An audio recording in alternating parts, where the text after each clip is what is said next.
अद्भुत माया, अद्भुत माया के हैं बसीभूत हम इस संसार के लिए। अद्भुत माया के हैं बसीभूत हम इस संसार के लिए, इस संसार के लिए। अद्भुत माया के हैं बसीभूत हम इस संसार के लिए।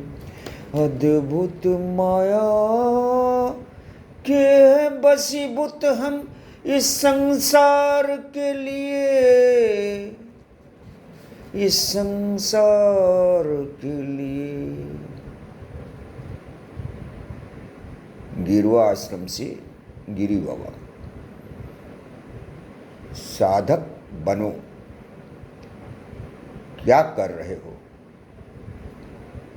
क्या आप महान उद्देश्य की सिद्धि के लिए प्रयत्न रूपी निरंतरता जारी रखे हुए हैं? क्या इस अनमोल समय के एक एक क्षण पर आप गंभीरतापूर्वक ध्यान दे पाए हैं?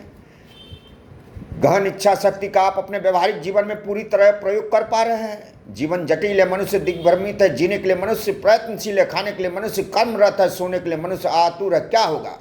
क्या इस तरह के प्रयत्न से संसार का कल्याण संभव है?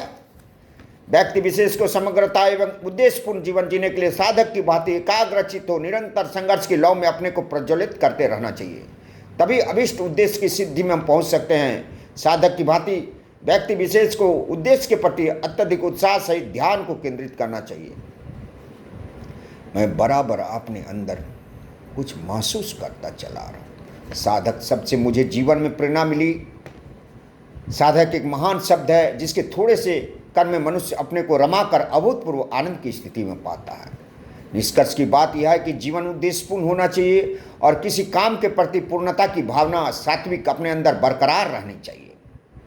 चाहे वो साहित्य सृजन का क्षेत्र हो, चाहे व्याकरण की पूर्ण अभ्यास, चाहे किसी निबंध लेखन की अभिप्सा हो, चाहे किसी रचना संस्कृति को जन्म देना हो। ज्ञान का अर्थ है निरंतर अध्ययनशील अध्येता की खोज रूपी मानसिक स्थिति से अध्येता अगर किसी विषय की गहराई में डूबता है तो उस ग्रंथ को पूर्ण कर चुकने के बाद अपने अंदर ज्ञान की नई अनुभूतियों को पाता है और इन अनुभूतियों से कई जिज्ञासाएं उत्पन्न होती चली जाती है। उन्हीं जिज्ञासाओं का ज्ञान प्राप्त करना ही व्यक्ति को अंततम संसार में ले जाता है। उन्हीं जिज्ञासाओं का ज्ञान प्राप्त करना ही व्यक्ति को अंततम संसार में ले जाता है। यही साधना है, यही साधना है।